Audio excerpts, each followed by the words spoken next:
Okay, so I have Amanda here with me. It is just after Halloween half marathon weekend at Disneyland, and she has an amazing story to tell about her Run Disney career, which is lengthy, and this past weekend. So, hi, Amanda. Thanks so much for joining me. I'm thrilled to be here. I'm thrilled to share with other like-minded runners. Yes, this is awesome. Now, you have done Run Disney for a long time. About 12 years actually. So it would be 12 years in October. My first race would have been Tower of Terror way back when that was its own weekend and it was the only race. Before challenges, I mean challenges were starting to get big at that point, but that was yeah, so that was my first race.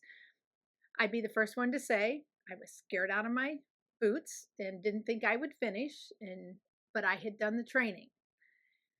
And when I say I had done the training, I had followed what is out there to a T. So I had gone a 10-mile race. I had gone up to I think 12 miles.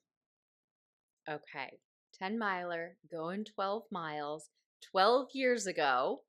Yeah. Why did you do that race? Like, what got you started with Run Disney? I wanted way back when New Balance had the uh, contract with Run Disney for their shoes, I wanted the Minnie Mouse shoes. And it was kind of a joke at my house that I had found them on eBay for like $300.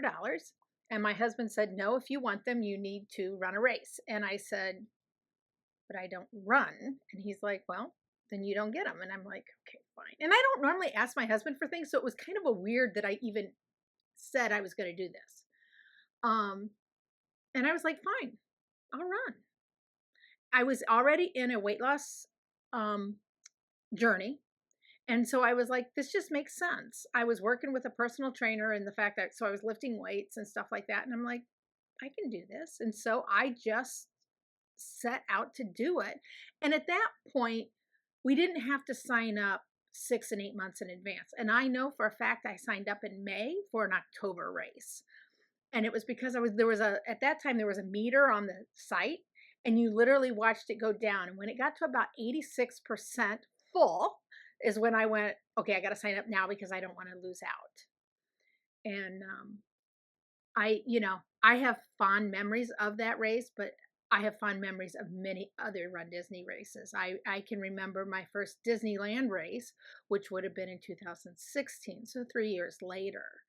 Um, and it just, after a while, it just became who I was, and what I did was to run the races. I think my husband now thinks it would have been cheaper just to let me buy the shoes.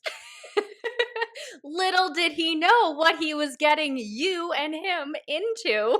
Yeah, because it has become a family event now. It's not just me running. Now, not everybody in my family runs a half or a full marathon, but we do. Um, I have two sons, and now I have a daughter-in-law also, and we all do run in a majority of them some way or shape. So it's kind of become just part of what the family does. I saw my son briefly today, and he's like, "Oh, so tell me how to go," and it's just fun to be able to share. That's awesome. So, how many races have you done? I don't even know that I could tell you for sure, but what I would say is I've done a minimum of 2 a year for probably the last 10 years, other Wow. than COVID.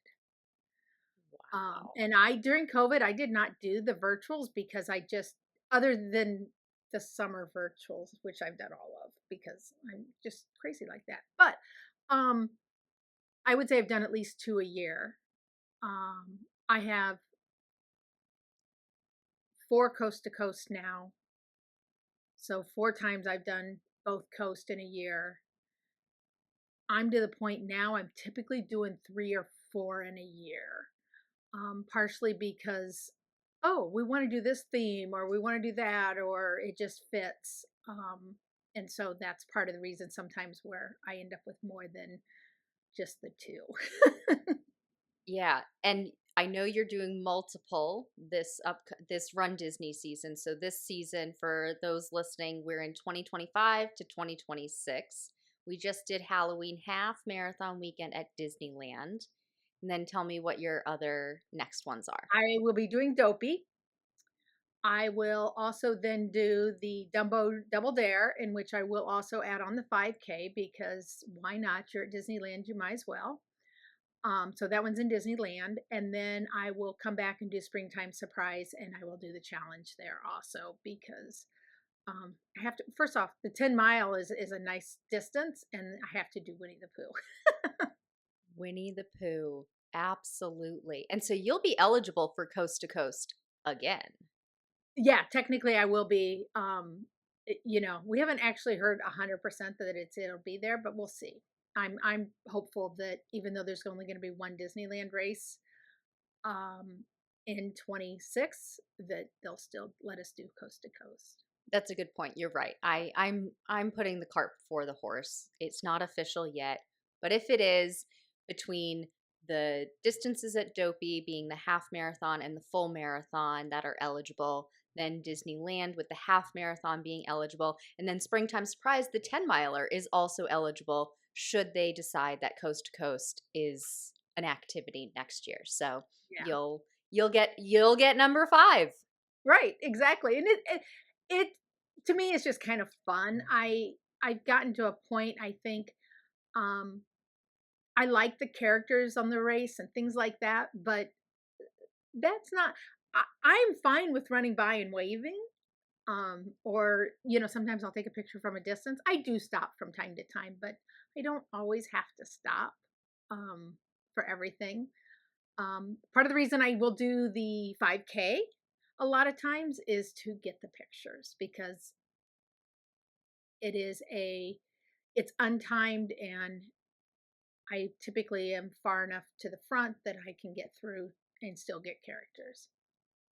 It's interesting that you say that because you and I both did Halloween half marathon weekend this weekend. I did all 3 races. I know you did 2 races, 5K and half. And we had a discussion that they closed all of the character lines by the time I got through. Now, is that typical or was that weird for this race? It seemed weird to me, but I'm going to guess it was pure numbers, like how long the lines get and that we have to be done by this time, because I think Disneyland tends to count a little more, I think. I think the other thing is at Disney World, we're not in the parks as long.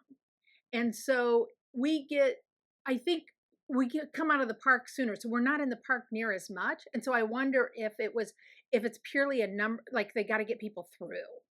Um, they don't sweep like we think of as much in the 5K. They will, but not as much. And so I think sometimes I wonder, I've never heard I've never talked to somebody who had the experience you had. So I don't know exactly, but I did hear others say that they ran into the same thing. And I'm going to guess it's just where you're at on the course. And they're like, we got to get you through because we got to be able to open the parks. Because Disneyland 5K, you start and finish in a park. You start in Disneyland and you finish in California Adventure. So I think that's the only thing I could think of why they would have done that. Yeah, because Disney World, you're starting in the Epcot parking lots, you're ending in the Epcot parking lots. And just like you said, I mean, it doesn't necessarily happen with the 5K, but in Disney World in Florida, you're on Disney campus the whole time. Even when you're out running on the roads, that's still Disney property. Whereas Disneyland, you're running through streets of Anaheim as well for the longer distances, and they can't have characters there. So if you're going to do characters, it has to be all on Disney property, which there just isn't as much of in California right now. Right. Yeah, and that's like I said, that's the only thing I can think of why they would have done that in essence. Um, we've always said Disneyland has its own beast in the fact that it is so different. I don't remember back in 2016, 17 when I did Disneyland. I don't remember the 5K well enough to be able to tell you, but I know we didn't start in the park. We started that point we would have started in what is now downtown Disney or Disney's their Disney Springs in essence. We started on a road. Okay. Okay. Yeah, it just it changes year to year. And well, now after 2026, after the January end of January, beginning of February race at Disneyland, it's going on hiatus for a while. So who knows if it will come back and what it will look like when it does. Yeah, and we all hope it comes back. I mean, we said the same thing when it went on hiatus the last time. Um, and it was a good long time that we were without Disneyland races, and I know everybody wanted them back. The one thing I will say about Disneyland races is the fact that I think they get a lot more locals. Um, I'm always amazed. I mean, I was next to somebody, I talked to a gentleman in the corral who was like, "Oh, yeah, I've only ever done 2 races, and they were both here at Disneyland." He's like, "Disney World's the same, isn't it?" And it's like, "Oh, no, it's a whole it's so different." And so I just think it's funny. And there are little things that so we've now had 4 Disneyland races since they came back. I've done 3 out of the 4. Um, the one thing I would say is each one has gotten better. They're not perfect comparatively, but they've gotten better. We had more entertainment this time than we had last year on the open road. And I think that's because people were like, "Wait a minute, we're missing that." It does make a difference when you're out there by yourself or even if you're out there with a group. I know my headphones, I had problems with my headphones on Sunday, and having the entertainment helped me get from point to point somewhat because I was able to go, "Oh, okay, yeah, no, here's music again. I could bop a little bit and then just keep going." So, Yeah. I was pleasantly surprised because I did hear that last year out on the road it really wasn't well supported. But when I got out there, I was like, "Oh, here's a DJ. There's a DJ. There's a local on the corner supporting us. There's this, there's that." So I was very pleasantly surprised. I agree. It's nice to be able to have that next thing to look forward to because you could hear the DJs ahead of time. It did yeah. span, and so it's like, "Okay, now I'm running to the next big thing. Here we go. Let's go." And then it's the next one, and it really does help keep you going, especially when you're going up and down those hills that we did have to do. Well, and it's funny because we're not going through a really pretty area of Anaheim even. It's very industrial. Well, that's easy to close the roads on a Sunday through the industrial part for the 10 or the half marathon.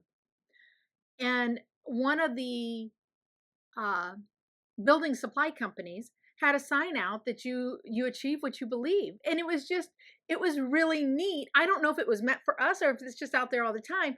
It didn't matter. It felt like it was for us. Exactly. And I did read in some of the Facebook groups, a local did see that they had changed that sign in the days leading up to the race. So I think it was geared towards us, which I actually think is pretty cool. Yeah, I thought it was cool. And it that was between mile 11 and 12. And at that point, it was nice to have that encouragement just coming from in essence somewhat coming from above because it was a big sign up above. And so it was just kind of a nice for me, it was like, okay, yep, I believe this and I'm going to just keep going. Yeah, that's great. So you started Run Disney because of some shoes. Do you still have those shoes? I do still have those shoes. So they were the red Minnie Mouse. The next year they came out with the pink Minnie Mouse. And I got those in Disneyland when I did my first Disneyland race. And so I have both of those pairs still. And then over the years they did a few others. They did Haunted Mansion, they did Toy Story and different things. And then shoes were gone for many years. Um, and so everybody was excited when Brooks came out with, whether it's the ones you run in or not, but they've come out with theirs. And it's just been fun to see what they have and something different. And of course, I have those now too. Of course, you have to add to the collection. And I'm sure your husband is like, oh, well, now we get more races. Now we got more shoes. What did I get us into when I said this? And I will be the first one to admit I'm very fortunate. I do have a husband who supports my hobby, my habit, whatever you want to call it. But at the same time, he also knows not only does it bring me joy, but it has by far made me healthier. I've had my own health battles over the years, and Run Disney has helped keep me focused on something, a reason to exercise, a reason to go out. I do run. I live outside of Chicago, so I run year round, whether it's cold or it's hot, and it makes a difference for me. That's great. So come for the shoes, stay for the health journey, Yep. and the ability and excuse to just go enjoy Disney. Yeah, and that's, I mean, to me, that's part of it at this point. We as a family enjoy Disney. We are annual pass holders for Disney World, and so we'll almost always tack a day or two on at the end so that I can go in and enjoy and not have to think about, oh wait, I have to be up tomorrow morning at 2:30 in the morning or whatever to catch a bus. Um, which is one of the things we always like about Disneyland is you're not catching a bus, and so your destiny to the start line is your own. It's not based on what it's going to take to catch a bus. Exactly. That actually made me a little bit nervous. Now that I've done it though with Disneyland, as this was my first Disneyland, I knew the Disney World thing even as a spectator because I started doing it as a spectator first. I knew you just go to the bus, you get on the bus, they hopefully don't get lost and they drop you off where you need to be dropped off. But at Disneyland, I was like, I know in the morning I'm going to look one direction. And if it's sunny out, I'm going to know which way I'm going. But at 4 o'clock in the morning, 3:30 in the morning, I don't know. So I luckily came down the elevator, stepped off the elevator, and there were five other Run Disney runners. And I just walked with them and I trusted that as more and more people piled on into the group, somebody knew where they were going and they did. So that was wonderful. But it is your own destiny. You don't have to worry about catching the bus. You don't have to worry about the bus getting lost, but you do have to make sure you don't get lost. Right. So yeah, I always say Disneyland it's its own beast. It's just such a different. If somebody were to ask me, I can only do one race. What should I do? I would tell them 5K at Disneyland. That's good advice. You know, 5K at Disneyland. Yep. or the 10K. And part of the reason I would say the 10K, I've done. This is the first time I've not done the 10K, is because you are only on the roads for a little bit. You're only on the road for about 2 miles out of six. So that's, when you think about it, that's really not that much road time. Yeah, it was nice to be in the parks for the amount of time that we were for the 10K. That was pretty cool. That it was the majority of the time Disney property. Yeah. That's great. Okay, so started in 2013, first Disneyland 2016. What you mentioned training, following other training plans before. What what started change? I know you had a big change this year with how some races go. Do you mind sharing a little bit about that? So I did wine and dine in the fall, and I had trained with a coach who was definitely about distance and speed. And when I say speed, it wasn't that she was training me to be fast. She wanted speed, but she wasn't giving me the tools. And after a while, that frustrated me because part of the reason I went to her is because she was, fast. But what I realized was she was training the really fast runners, not the average runner that I would say most Run Disney runners are, which was fine. I got through her training. I had a really rough winter training. I was supposed to have done Princess. I actually got down there, got my bib, everything. and we ended up flying home because I was sick. There was no way around it. I was sick, and I got up Friday morning and said, "Yep, I'm not running." And it was the best choice I could have made for myself and my own health. Um, Fast forward, I was doing Springtime Surprise. Now, in my mind, I'm going, "Oh no, how am I going to get my coast to coast?" Because I am not signed up for Wine and Dine, and coast to coast is a calendar year. I didn't do marathon weekend. Now I've not done Princess.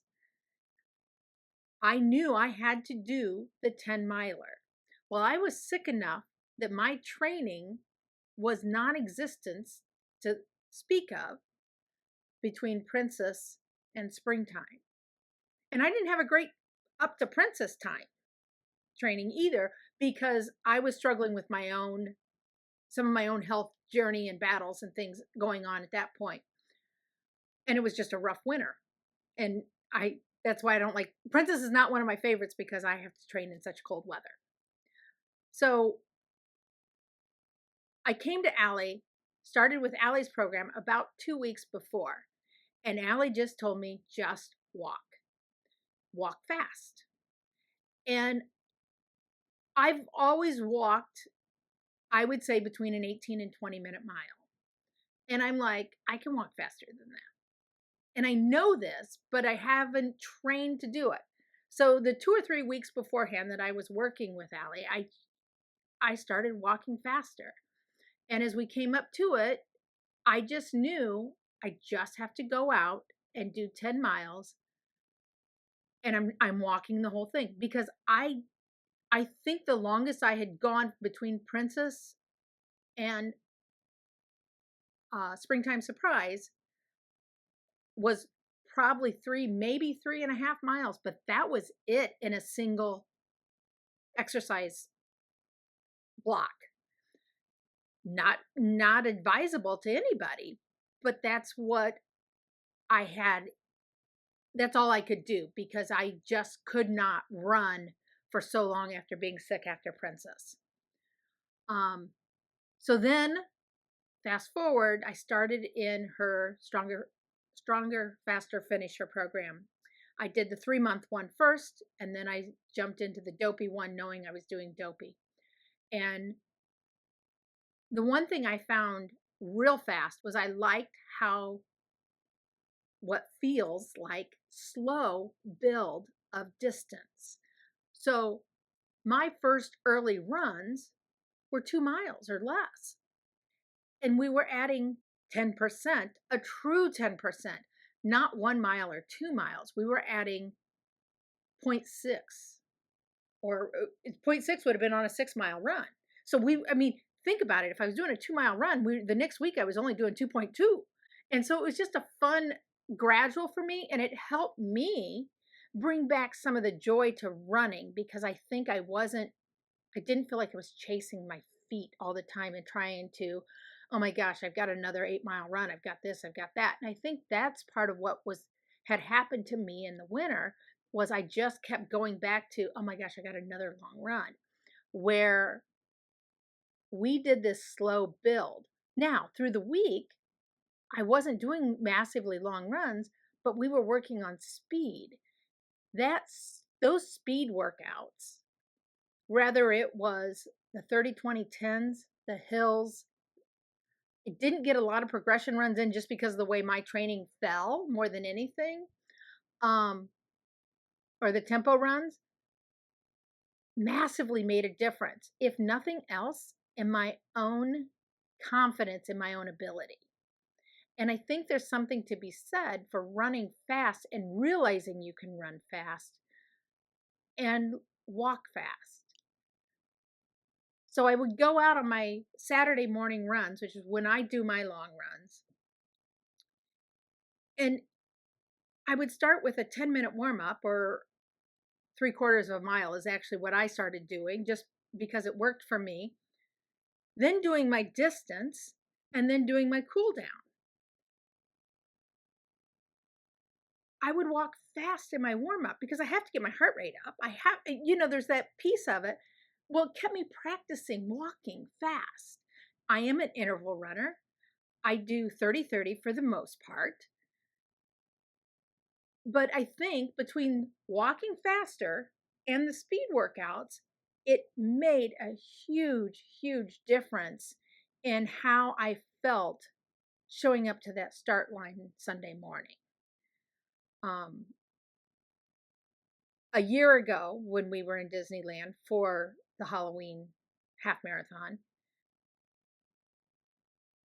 I wasn't 100% sure I would finish ahead of the balloon ladies. And I will be honest, I didn't look, but I think I would venture to guess there were less than 100 people behind me that finished. I was almost at 4 hours. And I know it's a 16-minute cutoff, which puts you at 3.5 hours, but I was in corral B to start with. So that gives me really an extra half hour when it's all said and done. So I was able to just go out. So this time I went out and was like, I'm not even worried where I'm going to be because I know my training was solid. I just felt like between the speed workouts, the walking, I had more under my feet and in my body that I could do. And sure enough, I was just under a half hour or 45 minutes faster than I had been a year ago. Say that again. I was 45 minutes faster than I was a year ago. And I know it had to do with the way I trained because it's not like we went out and did more miles or anything else. Actually, I bet if I looked, I bet I did less miles than I did a year ago going into it. Um, it wasn't that I didn't work with a coach. I did. A coach who has Boston qualifiers and all the, I mean, good coach. There is nothing wrong with her as a coach. It was just different. And everybody needs to find what fits. And that's the one thing I will say about Allie's program is the fact that it's a good fit in the fact that she understands that we are not all going to be 10-minute mile runners, 12-minute mile runners. I would venture to guess there are more of us that are in those 16s than in the 10s and 12s that are in her group. I ended up I think I ended up, my average was uh, 1457, 1459, something like that. I was under 15s. I was pleased. I still think I have more to give. And it's funny because I have thought about trying to do wine and dine just because I'm like, I think I've got more in me. But I've got a couple other thoughts that I might try to do to see what I can do because I do want to see if I can go faster. Absolutely. And it's interesting to, obviously we work together. If anybody hasn't picked up on that in this podcast episode yet, Amanda is in Stronger Faster Finisher with me. And so we have spoken earlier this week and we realized that you ran a 3:15 for your half marathon, but you went further than the half marathon distance just by the way your feet fell on the course. What was it? 3.4 or some Yeah, 13.4 yeah, miles? yeah, or closer to 3.5 actually. Yeah, and so my watch actually had me at a 14:33, which is my goal was 14:30. So I was really pleased with the 14:33 because I'm like, okay, and I'm gonna, in my mind that's what I did. That is not the official time if you go and look at Disney, but that's okay. That's part of any race. You have to go the shortest distance to be at that perfect. And so, but with that being said, I know that it's in me, and the next goal will happen. Absolutely.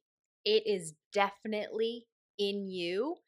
And you went from a year ago finishing in 4 hours, but going into it working with a coach, not knowing if you would finish, to being ill and pulling yourself from Princess, going into Springtime Surprise Challenge, deciding I can't do the 10K, gonna pull myself from that to make it so that I can give my best effort on the 10 miler. But going into that one as well, having not trained, finishing. Do you know what your pace was for that or your finish time for that 10 miler? I wanna say it was in this, like, right at 17-minute miles, because my kids who started behind me, I kept waiting for them to catch me, because I was walking, they were running, and they never caught me, but they stopped for more pictures and stuff than I did, um, but I know I was, like, at 17-minute miles because I wanted to make sure I finished because I wanted the coast to coast. That was the whole reason. Otherwise, I probably would have done the 10K because in my mind it would have been an easier run. Um, but I was like, nope, I need that 10 miler so that I can get my coast to coast. And I was successful. And I was, I would say out of all my coast to coast medals, this one will probably mean the most because I fought for this one because of that springtime surprise in which I wasn't prepared. Um, and then just working so hard this summer, and anybody, I mean, I think it's been across the country, we've just hit heat after heat, and so I've had some hot runs, and I'll get up early and run, but it's been hot by the time I'm done. And but I just kept at it, and there were days I had to walk the end of a run, um and that's just what I did. And so even though my long 10-mile run, it I didn't run at the end. I would say that was one of my rougher runs, um and I think sometimes I get in my own mental way. And we've had that conversation too where it just it happens. You've got to have bad runs, as Allie would say, three or third, a third, a third. Um and that was one of them. And I it was funny, I was talking to somebody and I said, I'd rather it was that one than the race.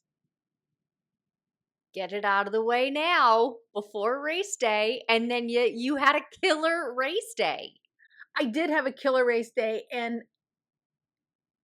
I I have changed things in my own life to make things work better. Um, I would say this is the first time I've really looked at and focused on carb loading. And that was thanks to Allie, like really making sure we're thinking about it ahead of time, not just on the spot. It's not that I didn't think about it, it's just that I didn't plan for it, where this time I did more planning for it. I think that helped me. Obviously the training helped, but and then the fueling, which I had already started learning how to fuel, so that wasn't as big of a deal to me. But it is, if you don't practice fueling, it doesn't work as well because you don't know what's going to work and what's not going to work. And it was funny because I've been wanting to try nerd clusters on a run and I haven't. And somebody handed them to me and I pocketed them and I'm like, I will try them. I have a couple of short runs coming up and I will try them on that because I was like, oh, that's an easy way to try them.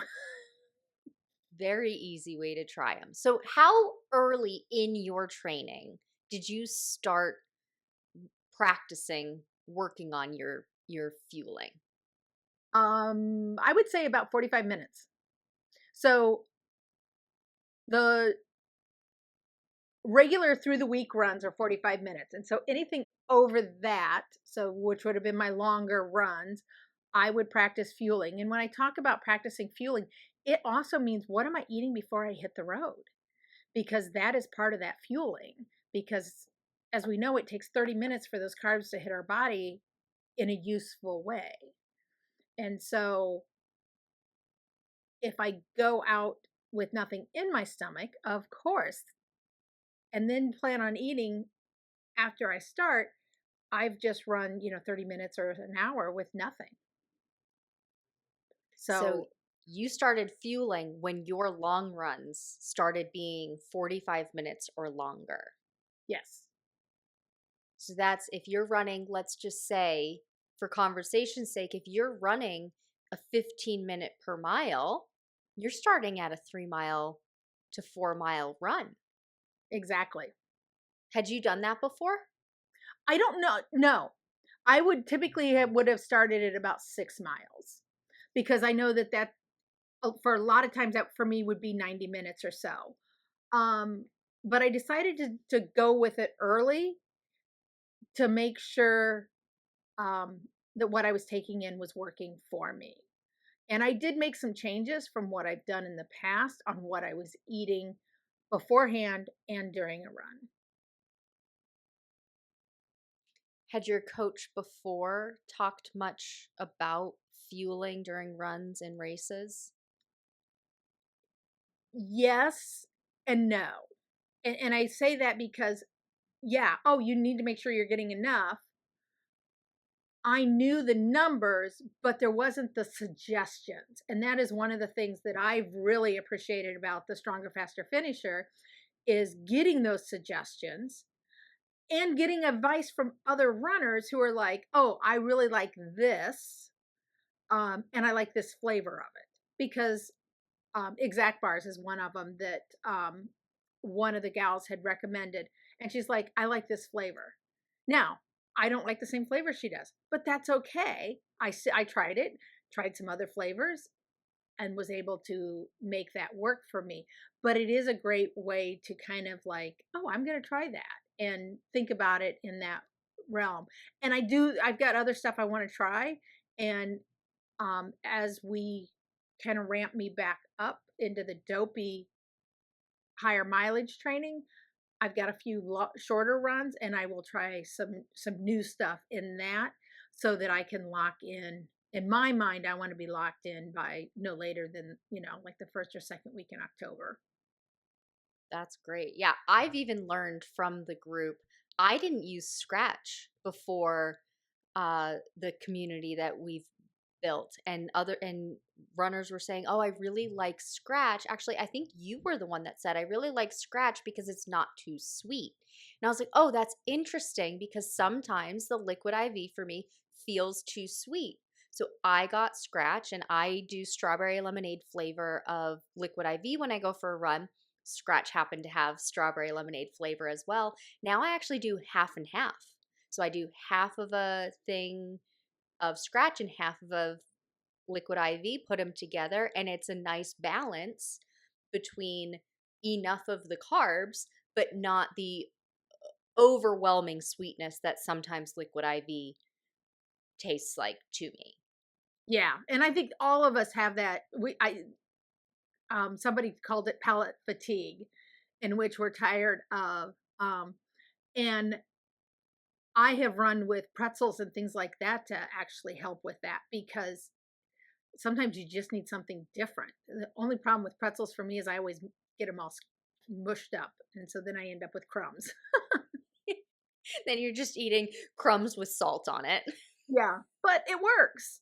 And I'm not somebody who wants to take a salt pill or anything, the salt tabs or anything like that, unless I absolutely have to. I will say I had them out on the run with me. I did not need them. And I typically base that based on how my hands feel. If my hands start swelling, I know I need more salt. I love that awareness because a lot of people don't recognize that, oh, if my hands are swelling, I actually need more salt. A lot of runners will think, oh, I need more water.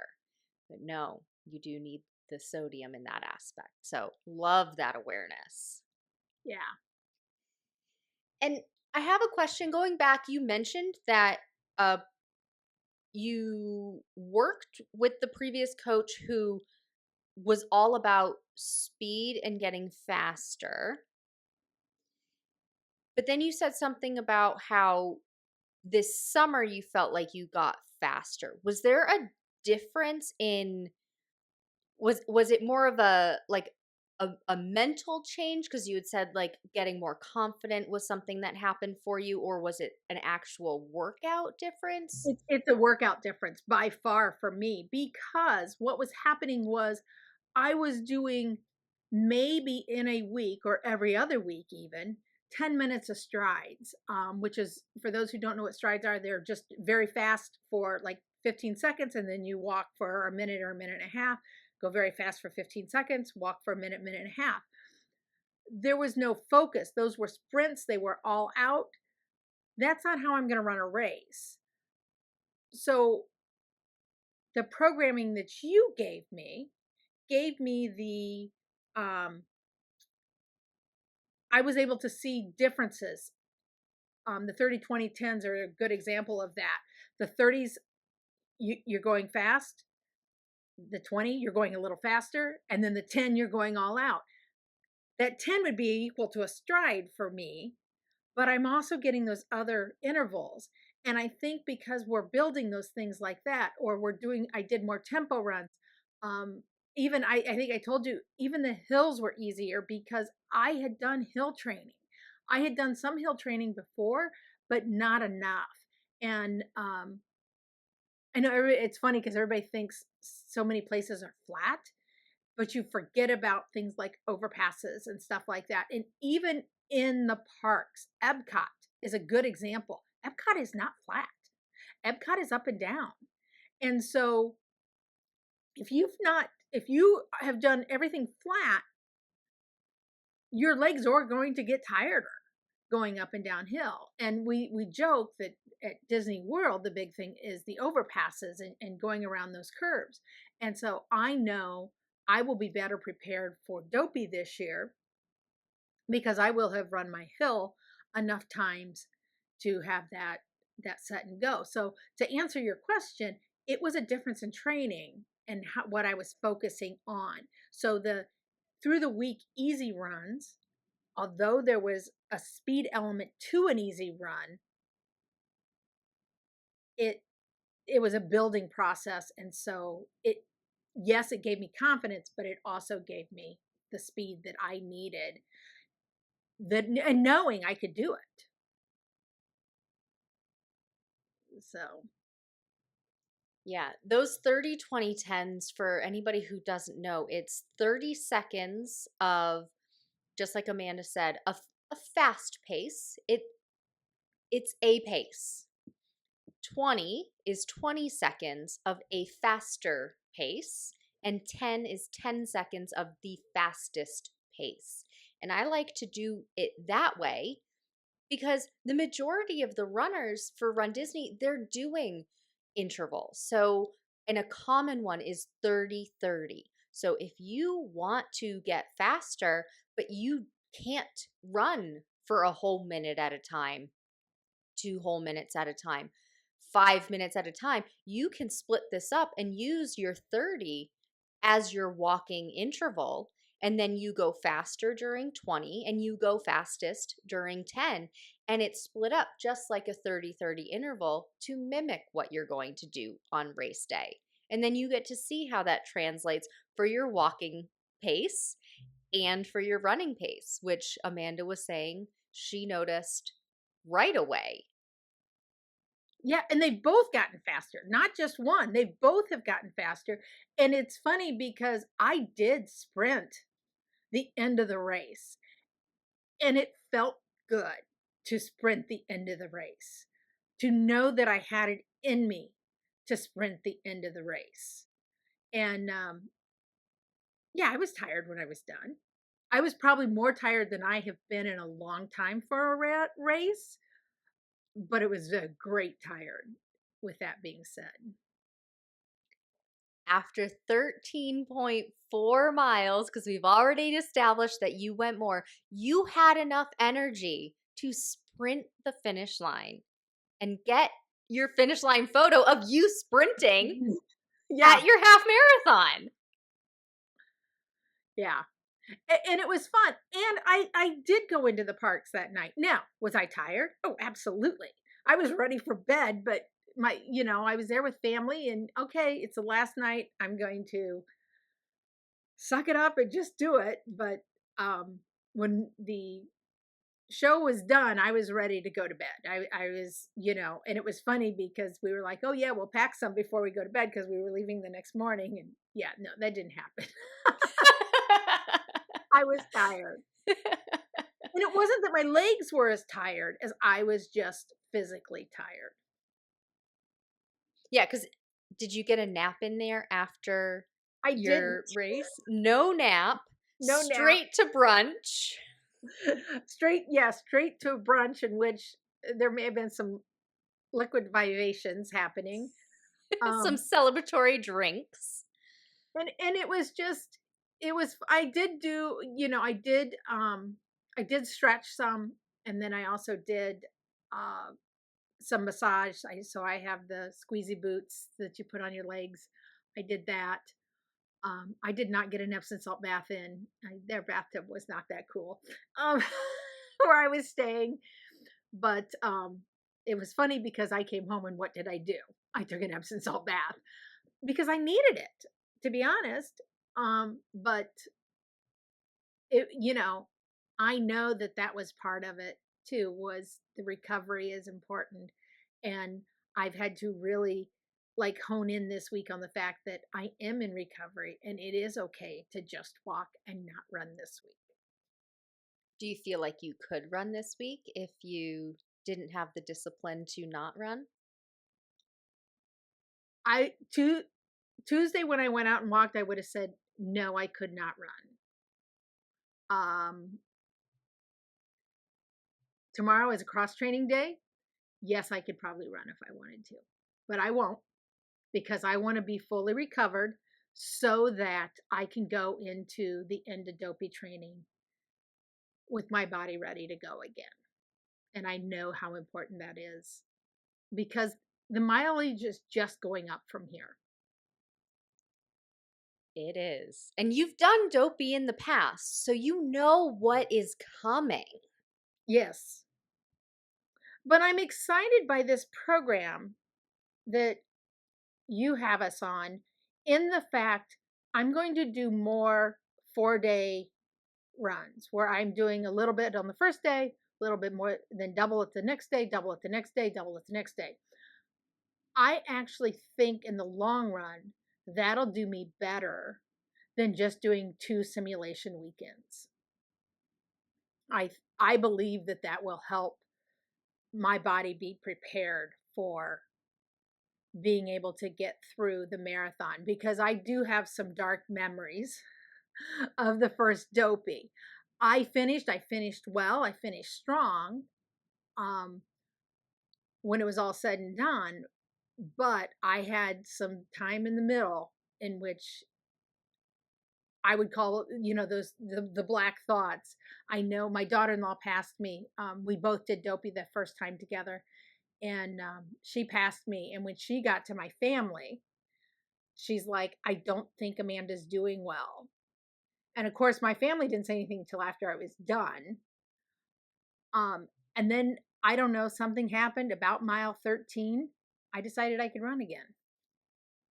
Who would have guessed, right? And that's why I say I had some dark miles, but then I went, no, no, let's just get back to what we know. I went back to my intervals, what I know, and I did it.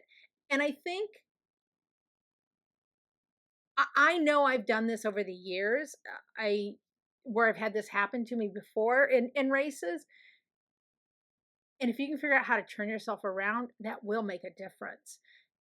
And I need to get better about doing that when I'm out on the road by myself and it's not a race. So those days in which all of a sudden I decide I'm just walking this, and then maybe pick up at the end and run even if it's just the last half mile and it's in the intervals, because we do need to figure out how to be able to get ourselves out of those hard places. Yeah. Because no matter what your distance is, it it could be hard. You never know what's going to happen mentally or climate wise, temperature, uh potholes, just anything can happen. And having that mindset switch where you can turn it back in case you get into some of those dark moments, because it can happen to anybody. Right. And it's great that you have such a supportive family who do know what to say, when to say it, to not say anything in the middle of it, but to wait until later, but to be there and supporting you. Well, and it was funny because I eventually caught back up to my daughter-in-law, and now she's the one struggling. And e- I ended up helping her finish, and it was just kind of a fun back and forth. This time my son will be doing it for the first time. It'll be his first marathon, his first dopey. And so I'm kind of excited. I will start in front of them. They run faster than I do. They're a lot younger than I am. It's okay. And so they'll catch up to me. The nice thing is if they catch up to me and there's photos, they'll let me know what photos they're at, and I'll just hop in line, do my photo with them, and then just keep going because it all works. It's a fun family event that you started all because of shoes. All because of shoes. And now we live a lot of Disney, to be honest here. So, yep. That's a lot of fun. It's a lot of fun that you can do that with your family. You guys can support each other, kind of play leapfrog on the course out there, and know that pace doesn't matter. You all can have a good time no matter where you're starting in the corrals and no matter how fast you're getting through the course. Well, and we're kind of excited. We're actually are planning a couple of the simulation weekends to do them together. She's following a completely different plan. Um, Actually, I think she's designed hers, and her husband's on her own, and that's fine.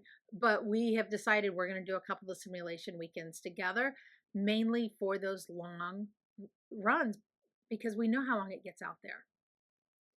Yes. Now, when you did this before, what was the longest you trained to for the marathon to do dopey? I believe I went to 20. I may have it, I'm almost wondered if I only went to 18. 20 or 18. I cannot remember for sure. I would have to look. But when I did my first marathon, which would have been 2018, I went up to 22. And that was a case of me talking the coach into letting me go up to 22. And it was yet a different coach. Um, and that's why I think then I went from that marathon to I did Chicago Marathon. I think I did 20, and I so that's why I think Dopey I only did 18. And I think you have a scheduled up to 20, which I actually in my mind I'm like that's okay because I will probably walk at the beginning and at the end, and it won't be a 20-mile run. It will be a 20-mile distance. Yes. Yes. Cuz you don't have to run the whole thing and exhaust yourself. Build longevity, build time on your feet, and make it so that you get your body used to being on your feet for that amount of time, especially as a run walker. Yeah. I'm almost 58 years old. I will be 58 before Dopey. And I don't want Dopey to be my last race. I don't want to be broke when I'm done. I want to be able to go have fun. And to do that, I know I have to train wisely, which was part of the reason your program intrigued me. Even though I wasn't hurt coming into it, I don't have a whole lot of injury history, but I don't want to have injury history. And um, your strength training program has made a huge difference also because I can feel a difference in my own body in places also. I definitely have some definition in my arms that I didn't have, which I don't know, as a 58-year-old woman, there's some pride to that. That's awesome. Tell me more about the strength training because we had not planned to talk about that. But tell me about it. Well, I have done a lot of strength training over the years. I've often worked with personal trainers, which if anybody's ever worked with a personal trainer, I don't know, unless I live in Chicago and or outside of Chicago, but I know it's expensive, but it's not uncommon for it to be 75 to $125 an hour. And I always say, I know enough that I'm dangerous. And so by coming into your program, in which you helped me put together a program, so there are things that I don't like to do. I do not like to do lunges. Um, and then all of a sudden, lunges were hurting my knees because we did do them during the first round. And I didn't say I didn't like them, but I did them because that's what we programmed. But they were bothering my knees. So we pulled them out for the second round because why do something that's bothering me? But we put other stuff in to make me stronger. And so it works within what we're doing. But I am lifting heavy. I lift heavier than Allie does, but it's by choice and I actually enjoy it. I've I've come to learn new things and how to do them. I've gone out and had to do, Allie shows me how to do it, but then I do the research to see, okay, I want to make sure I'm doing this right. Are there other little things I need to worry about? But that's me. And as Allie knows, I like my data. As do I. And so I keep track of all of it. I can tell you exactly how much I lifted, um, and how many reps I did. But that's the other thing. I am doing a whole body workout. Yes, it takes me an hour and 10 minutes. It kind of depends. But I'm not doing a lot of reps, but I'm getting the whole body and really a lot of exercises. And I'm fortunate I do have the time in the day that I can dedicate to it most days. And when I'll do upper body or I'll do the lower body piece. It just kind of depends. But it just has become, I've said for a long time now, running is just what I do. When people are like, I can't believe you're out there and it's, 20 degrees out or whatever. And I'm like, that's just what I do because you schedule it for me. I'm probably going to go run it. That's how I've gotten now with the weight training also. It's just what I do because I think that that's an important piece. And as I get older, I know I need that also. So, and I know I do see a kidney specialist, and it's the first time I've seen the kidney specialist where they haven't gone, oh, your blood pressure's still up or anything like that, or are you exercising enough? Instead, it's like you must be doing the right things because we can tell. And to me, that's what's most important because that's what's going to keep me healthy down the road. Wow. And you are doing this to keep healthy, and now your doctors are seeing it too. Yep. You're seeing the running times change, you're seeing the definition in your muscles change, and your doctors are seeing the numbers change. Yeah. Because it all works together. It's all part of the process, really. And that would be the one thing I would say. It's about the process. And you had to tell me when we went into taper. First off, it's the first time I've ever done a 3-week taper. Um, I really liked it by the time I was done. In the middle of it, I hated it. And I think because you took my running, I was running, but not as much. And so to me, it was like, and, but by time we got to Disneyland, I could not wait to run. I wanted to run. And I don't know that I've always felt that way when I've showed up I know I haven't always felt that way when I've showed up to a start line. And so I think there's something to be said for a taper that really makes you step back and go, oh, yes. And my body was ready then, as was my brain. As was your brain. And it translated to a 315. Your A goal was a 310. So we gave it an A minus goal for achievement. And you had told me you can't remember the last time you ran a half marathon in less than 3 hours and 45 minutes. Yeah, I would venture to guess it would have been well before COVID. Um, my gut would be maybe 2019.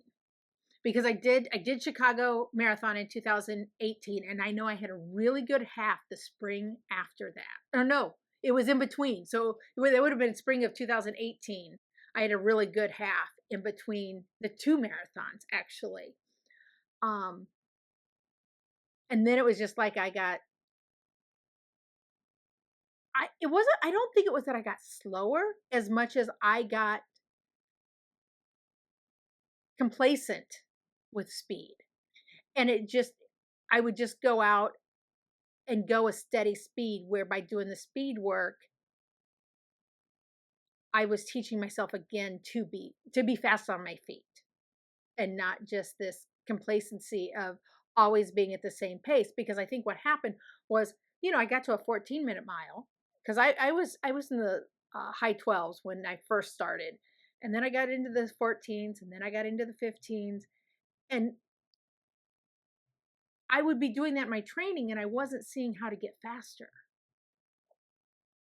And would you do the same pace no matter what kind of run it was? Yes, and it was funny because everybody always say, "Well, you know, 75% or more need to be easy pace." Well, they were. Everything was easy. Everything was easy pace. There was, other than maybe a 10-minute challenge of strides, everything was easy. And so I wasn't, or once in a while, I joke because it was like once in a while somebody might throw in a speed workout at me, and I would do it, but you can't do one in a month and expect to see a new result in 2 months or 3 months. But we know for a fact, from what we saw from, well, I'll say the 1st of March until the 1st of September, I am by far a different runner. Um, because I would venture to, well, I know for a fact that a lot of my long runs going into princess training, I was in the 17 and 18-minute mile runs. I was still running, and that's where I was. So to me, to flip it around and now be in the 14s is huge. And that doesn't mean that's what my easy runs are when I go out, because they're not. They're typically actually in the high 15s. Again, I had to trust the process. Trusting the process for sure. And with those speed workouts before, were when you were doing those strides, was there a pace that you were supposed to have, or did you have guidance on what that pace should be, or was it just run? It was just run what you could, walk. Like I said, it was walk like 90 seconds or something in between. And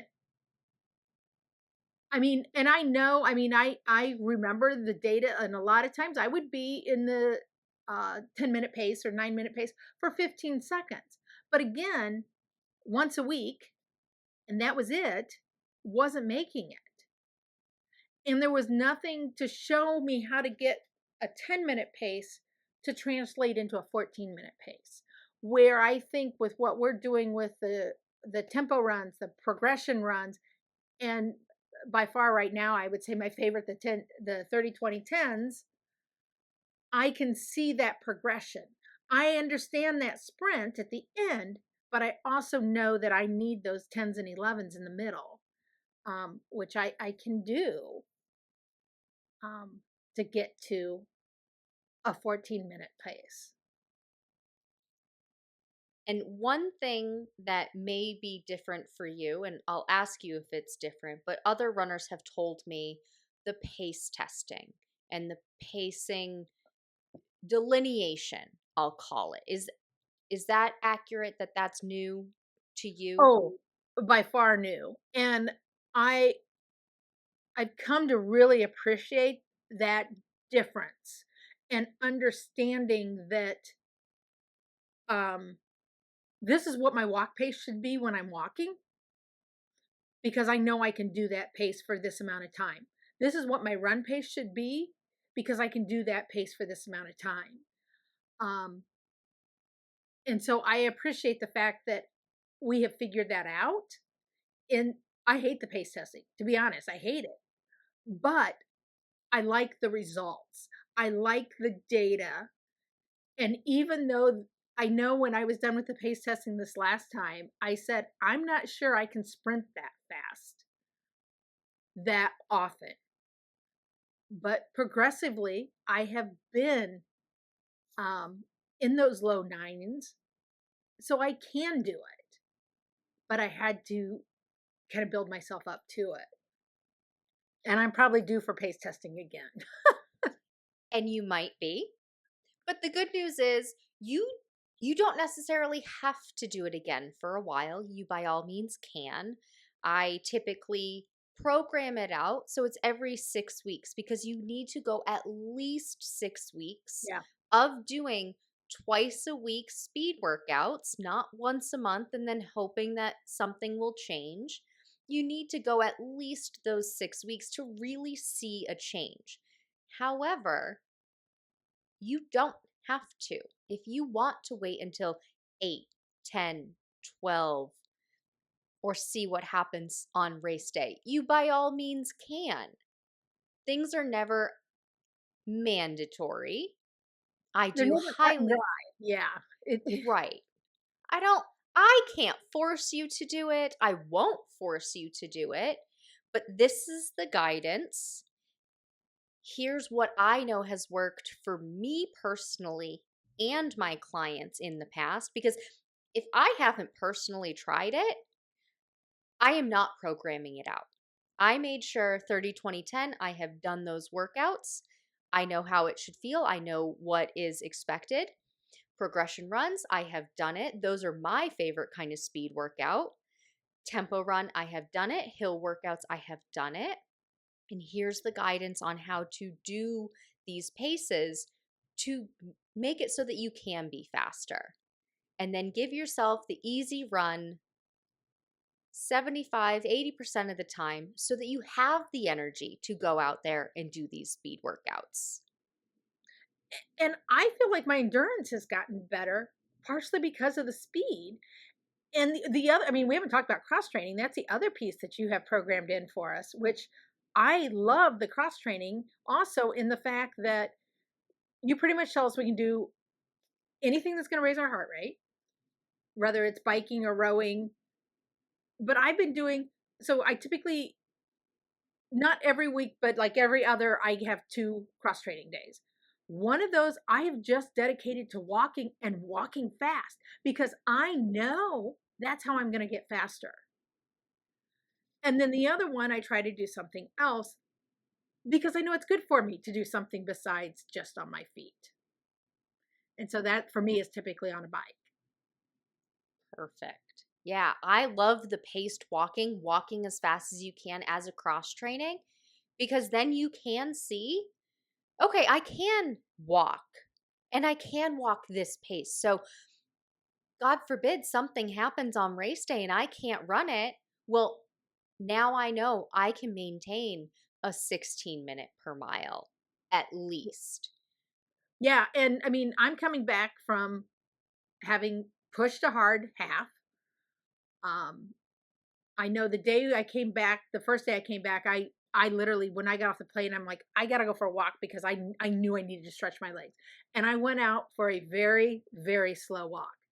And then the next day I went out for a walk and it wasn't real fast, but it was meant to be a 45-minute just get out there and do it. And then the next day I was shocked at how fast I went. I mean, without my heart rate wasn't up. Now it helps that it's gotten cooler here. But it just naturally happened. And that's a really good point, mentioning how cool it has gotten where you are.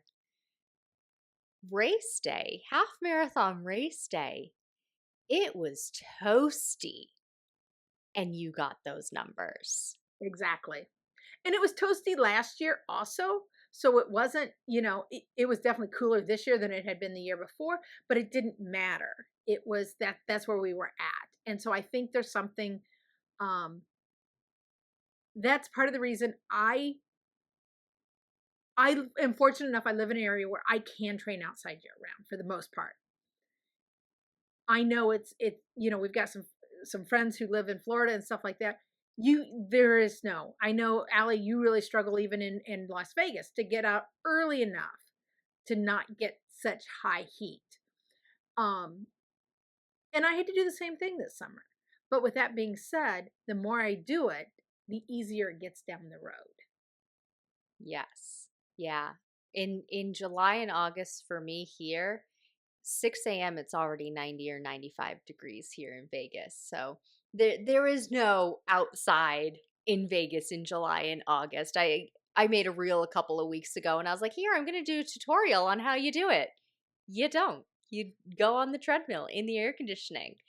And that just happens to be what had to happen. But your training in warmer heats, no matter what that means for you or you, the listener, that's going to translate to even faster times when it's cooler.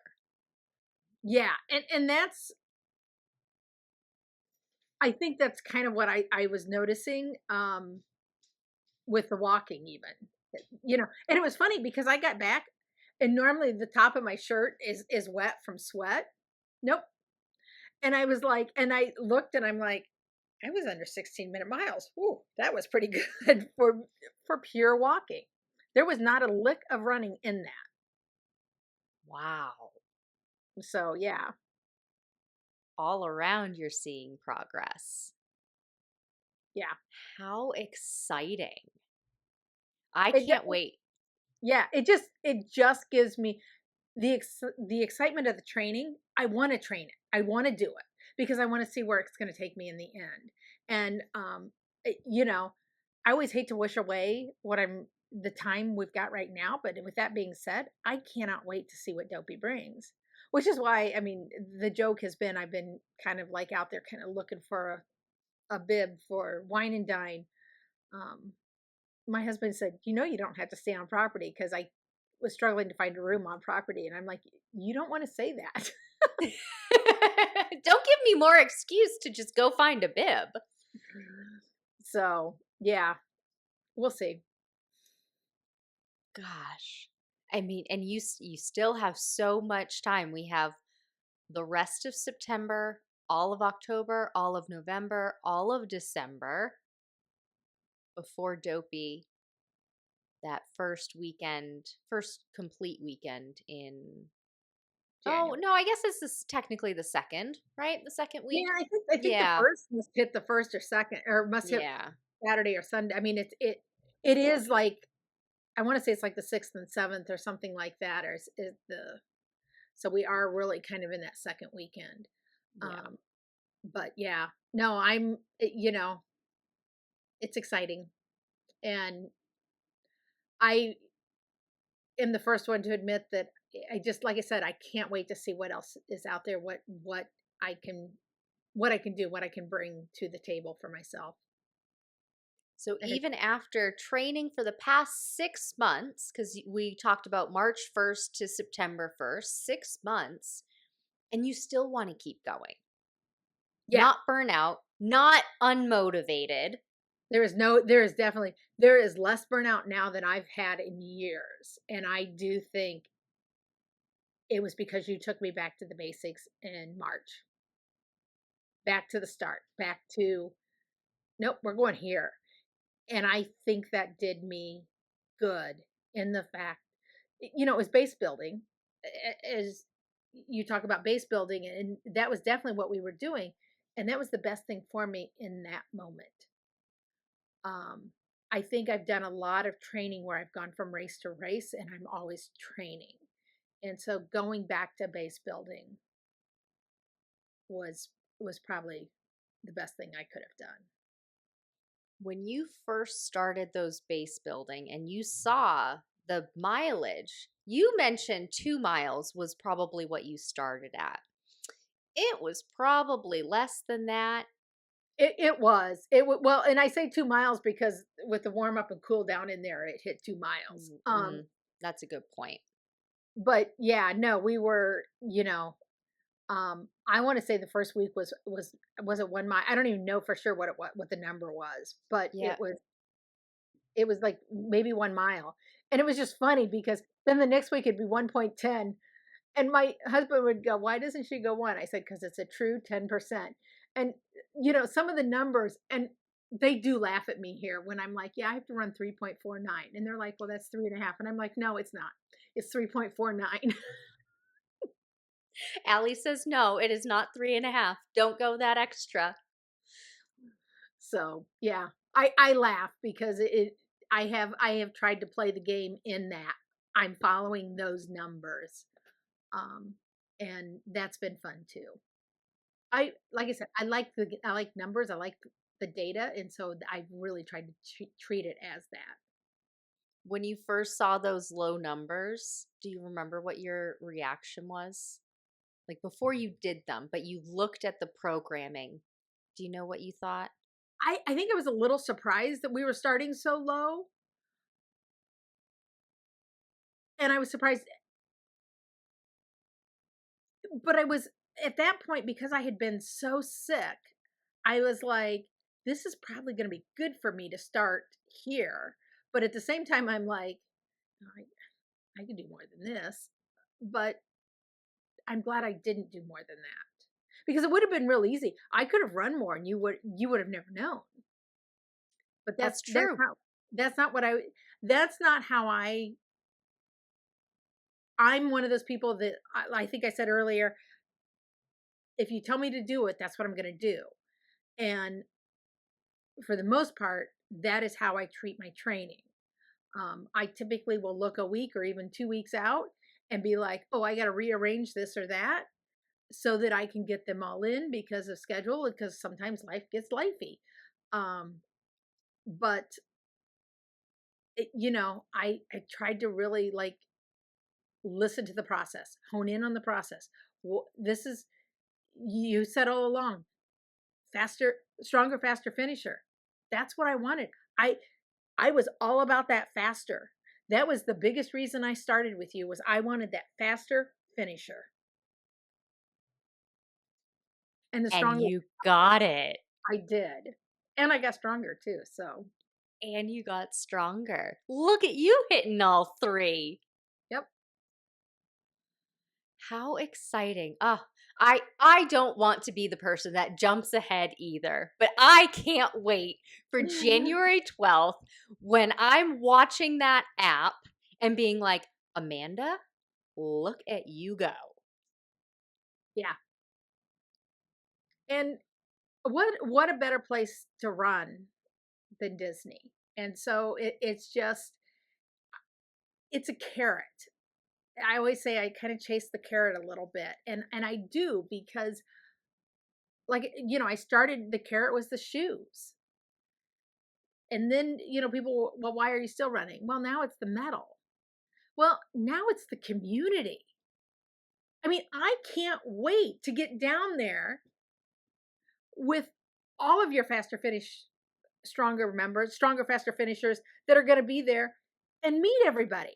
I just that that excites me to be able to meet in person and see these people that we've now been training together virtually for what it'll be almost 6 months. Week after week for 6 months. And, I love the community aspect of it. So I'm so glad that you are enjoying it too.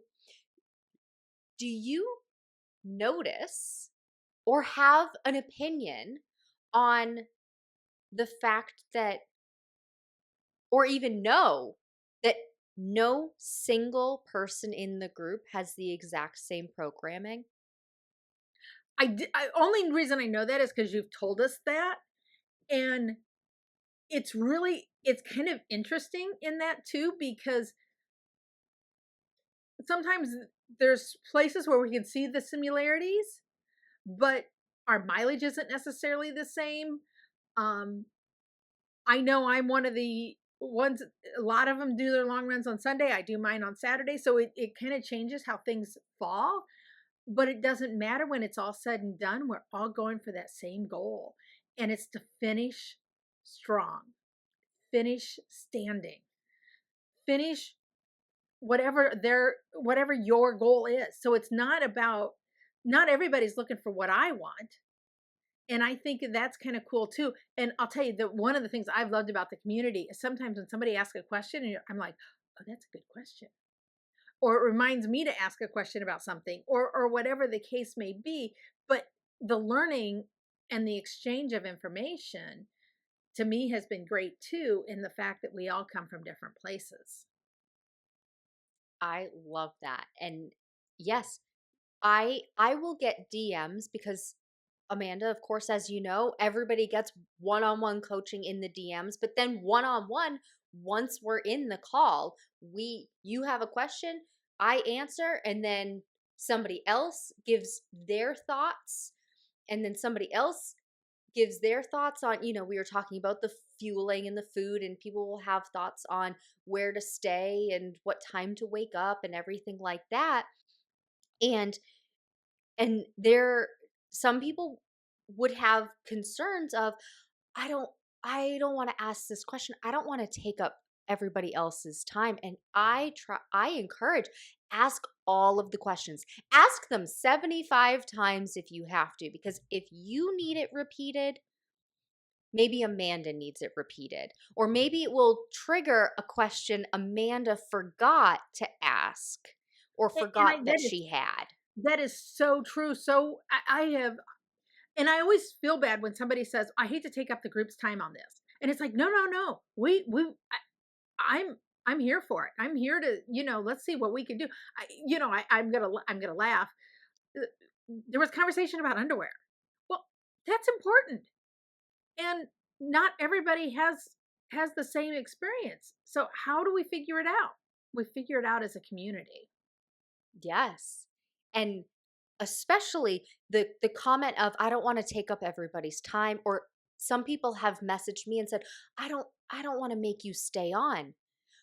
My Tuesday is calls. My It starts at 1:30 Pacific, or it doesn't start. The Stronger Faster Finisher call right now starts at 1:30 Pacific. My rest of the day is blocked off. So if we go 2 hours, 3 hours, 4 hours. I can't say I'm going to be on past 8 p.m. Pacific. That's my bedtime. And Levi will tell me it's time to go to bed. But that's my day. Right. I am here for it. I am in it. I think this past Tuesday we were on 2.5 hours. And it was because people were asking questions, and they were viable questions. They were questions that needed answered. And I'll go back to, there were questions about balloon ladies for doping, not, or for the marathon or half marathon, whatever, for not for the race that we just had in September, but for the race that's in January. Why? Because it's on somebody's mind. If we can set their mind at ease today, that's going to make training easier. And so to me, I think it's all important, and it's all needed when it's needed. Absolutely. And we'll talk about them again probably next week. Oh, I have no doubt that they'll come up again. Yeah. Because how many times have we talked about, okay, what fuel should I be using on this long run? It's gonna be an hour and a half long, and I don't like this type of food. I don't like goos and gels. My stomach can't tolerate this one. What can I'm sick of this one. I have what did we call it? The fatigue with it. And I think every other week there's a question about that. And then every other week there's a question about stretching or foam rolling, or Yes. I Recovery. can't I can't run my long run this week. What do I do? And we work out how to manipulate the schedule, because life gets lifey, and let's just switch up our deload week and go from there.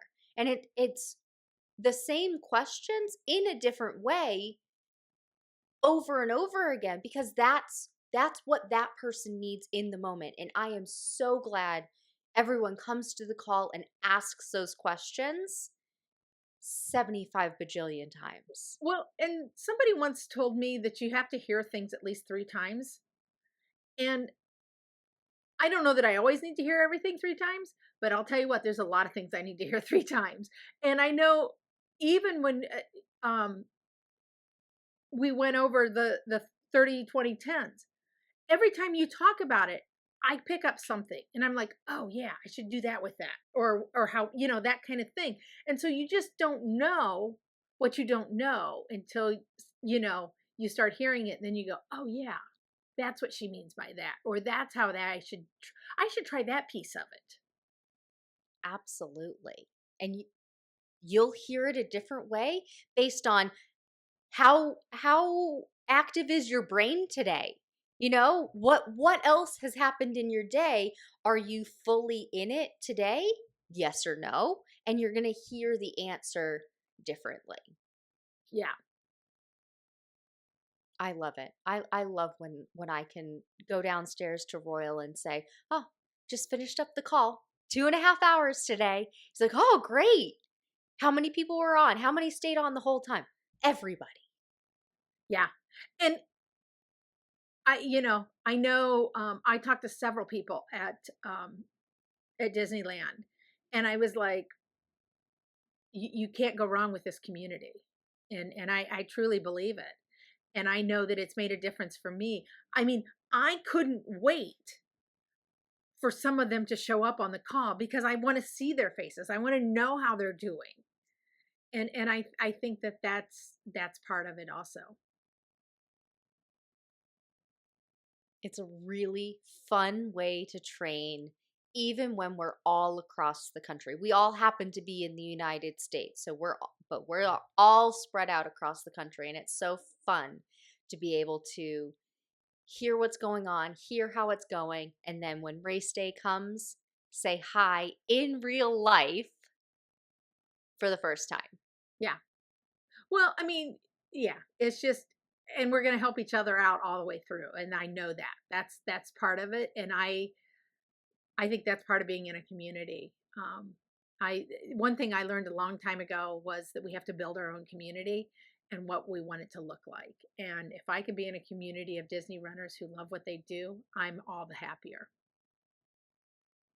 It's a wonderful community to be part of. I'm so glad that I started joining it when I did because it has just it I think one of the best parts of it is you can be any pace, any size, and everybody is there with you. Nobody is saying you don't belong because you are running a 14.5 minute per mile. They're saying, oh my gosh, I can't wait until I'm doing a 14.5 minute mile. Yeah. Eh, you dress up, not dress up, doesn't matter. Be Doesn't be where matter. you're at when you show up to the start line. Do what works for you. Stay where you want to stay. Do what make it work for you because it is such a community. And it's funny because I think you even mentioned on the call we were talking about sitting in the corral, and if you just sit in the corral and you're all like in your own head, you're in your own head. Now when you take off, you're already in your own head.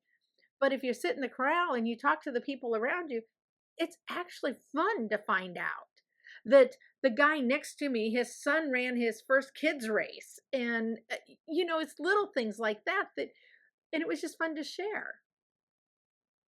It's so fun to share, and there's always just a little piece that you get to learn about somebody else, and it it makes the whole conversation just keep going and keep going and keep going, and then before you know it, race starts, so you don't even need to worry that you got to the corral at 3:30 for a 5 o'clock race and have Right. to hang out for an hour and a half because it's so much fun. And that to me is important too, because it can be a long time by yourself if and I do typically go to the start line by myself, but I'm okay with it. Yes, but you're okay with it. Yes. Well, Amanda, 90 minutes later, thank you so much for coming on this podcast to share your story. Is there anything that you would like to leave the listeners with?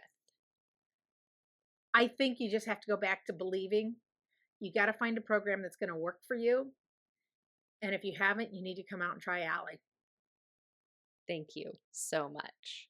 You're welcome. I truly believe it, which is, or I wouldn't say it.